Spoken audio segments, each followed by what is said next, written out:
সংখ্যা প্রতীক কাকে বলে? যে প্রতীকগুলো সংখ্যা লেখার জন্য ব্যবহৃত হয় সেগুলোকে সংখ্যা প্রতীক বলে। সংখ্যা প্রতীক কয়টি ও কি কি?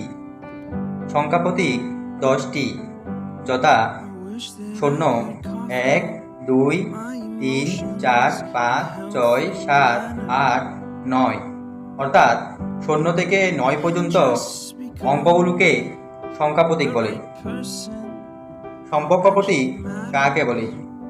যে প্রতীকগুলো সংখ্যার মধ্যকার পারস্পরিক সম্পর্ক প্রকাশের জন্য ব্যবহৃত হয় সেগুলোকে সম্পর্ক প্রতীক বলে। সম্পর্ক প্রতীক কয়টি ও কি কি? সম্পর্ক প্রতীক 6টি, যথা বৃহত্তর, ক্ষুদ্রতর, সমান, বৃহত্তর নয়, ক্ষুদ্রতর নয়, সমান নয়।